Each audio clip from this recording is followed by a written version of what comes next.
All right, let's dive right into this explainer. Today, we're unpacking a really beloved Bengali folktale. And guys, it is a brilliant story of magic, monsoon cravings, and an incredibly unlikely friendship. I mean, if you think you know how traditional ghost stories go, terrifying hauntings, screaming victims, the whole shebang, well, this narrative completely flips the script. It actually brings us into a world where the supernatural isn't just scary, it's honestly deeply relatable. So, I gotta ask, what actually happens when a terrifying ghost steals your rainy day lunch? It's a great question, right? It perfectly frames the stakes of our story, instantly pulling us into a narrative where the supernatural literally collides with everyday life. We aren't dealing with a demon trying to steal souls here. We're dealing with a ghost who is just, well, incredibly hungry. And this grounded, kind of comedic premise is the foundation for a story that ultimately teaches us some pretty profound lessons about humanity. Moving on to Section 1, The Red Umbrella and a Ghost in the Rain. To set the stage for how this entire unusual sequence of events kicks off, we meet Champa. She's a Shakchunni, which is a specific type of ghost in Bengali folklore. But her primary concern right now, it isn't haunting the local village. Actually, she is absolutely miserable, freezing, and seeking shelter in a giant banyan tree during a massive monsoon downpour. Seriously, she's sitting up there complaining that the cold rain makes her feel like she's going to catch pneumonia. It's such a hilarious, humanizing detail. She's looking down at humans wrapped up in warm blankets, drinking hot tea, and she is just deeply envious. All she wants is a little bit of shelter. This perfectly illustrates Champa's progression from pure misery to outright greed. All morning, she just suffers in the pouring rain. Then, around midday, she spots exactly what she desires, a man walking by with a bright, beautiful red umbrella. Well, by the afternoon, her envy completely gets the better of her. She drops down and absolutely terrifies this poor passerby, a guy named Sujin, basically threatening to snap his neck. Obviously, Sujin drops the umbrella and runs for his life, which allows Champa to claim this bright red umbrella as her own personal dry throne up in the banyan tree. Which brings us to Section 2, The Temptation of Khichuri and a Family's Struggle. Now, leaving the banyan tree for a moment to step inside Sujan's home, we see his family is struggling with a pretty harsh reality. High inflation is making basic staples, things like oil, dal, and rice, incredibly expensive. It's leaving his wife, Nargis, stressed just thinking about going to the market. But in stark contrast to these economic struggles are the simple rainy day desires of their young daughter, Rini. She's craving a lavish, comforting meal, spicy shrimp khichuri and crispy piaju, which are these delicious onion fritters. In their current economic climate, granting a simple wish like this, it seems absolutely impossible. But Nargis understands something absolutely crucial. She says, the real spice of cooking is love and care. This just shows her sheer determination to fulfill her daughter's wish, despite the crushing inflation. And Nargis reveals a wonderful secret here. She had actually saved some bonus money from the previous month, specifically for a rainy day. She bought some large shrimp, hid them in the freezer, and decides, you know what, there is literally no better occasion than today to make her daughter happy. Nargis's secret recipe is so rich in sensory detail. She uses galda chingri, which are jumbo shrimp. She adds coconut milk to make the dish soft and smooth, and right before taking it off the stove, she mixes in pure ghee and roasted cumin.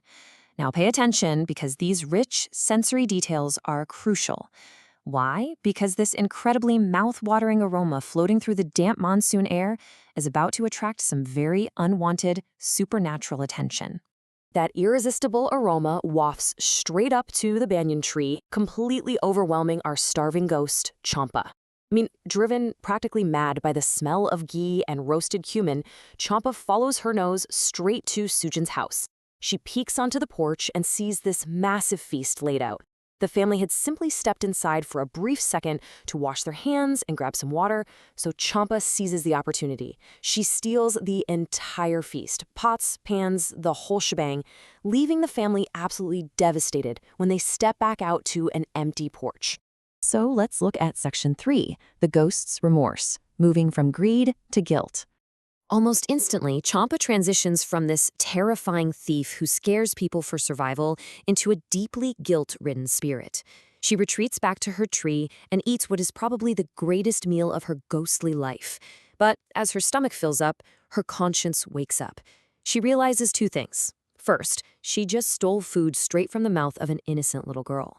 And second, even worse, she realizes the house belongs to Sujin, the very man she encountered earlier that day. So the crucial takeaway here is this major shift in perspective. Champa looks up at her red umbrella. Now, because she doesn't fully understand human fear, she misinterprets Sujan abandoning the umbrella. She thinks it was an act of profound kindness, of voluntary charity toward a miserable ghost in the rain. So, by stealing his family's food, she feels she's committed an unforgivable betrayal. She took a symbol of charity and repaid it with blatant theft. Right then and there, she decides she absolutely must make amends. Let's see how that plays out in Section 4, the magical reward and an unlikely apology. Back at the house, the family is mourning the loss of their expensive special meal when suddenly, bam, the fearsome Shakchunni appears right in their living room. As you can imagine, the family is absolutely shocked, but she isn't there to haunt them. She humbly asks for forgiveness. She specifically apologizes to little Rini, explaining she just hadn't eaten a good meal in years and couldn't control her hunger. To make amends for taking their precious food, she offers them a pretty incredible magical gift. Champa actually gifts them the very pots she stole, but now they're enchanted. The magic works in 3 ridiculously simple steps. First, just think of shrimp khichuri or piaju. Second, open the lid of the cooking pot. And third, enjoy endless hot food. It's a real game changer. Because of this one interaction, the family will never suffer from the harsh realities of inflation or hunger ever again. The magic directly and permanently solves their economic hardship. However, there's a catch. Champa places exactly one single condition on this life-changing magical gift. The condition is remarkably simple. Just leave a bowl of food under the banyan tree during heavy monsoon rains. That is it. In exchange for endless food and essentially ending their poverty, Champa simply asks to be remembered. She asks that when the harsh monsoons return, they leave a little bit of that magical khichuri under the tree for her, where she'll be waiting under her beloved red umbrella. It's really a beautiful plea for connection, not extortion. Wrapping things up with Section 5, the moral lesson, focusing on monsters and empathy. This tale leaves us with a few really powerful core themes. First, empathy bridges divided worlds, specifically here, between the struggling human family and the cold, lonely ghost. Second, remorse can inspire immense generosity. Think about it. Champa's guilt over a stolen lunch results in a lifetime of food security for this family. And finally, a simple act of sharing creates lasting friendship. The story beautifully concludes with little Renini no longer seeing a terrifying monster, but a friend. In fact, Renini promises not only to bring Champa food, but to actually sit under the tree and read her stories from her book. I want to leave you with this provocative thought to chew on. Could the monsters we fear just be waiting for a little kindness? This simple Bengali folktale brilliantly challenges our perceptions. It shows us that sometimes the things that terrify us the most are just out in the cold, holding onto a red umbrella, waiting to be invited in. Definitely think about that the next time you face something intimidating in your own life. Thank you so much for joining me on this explainer, and as always, keep staying curious.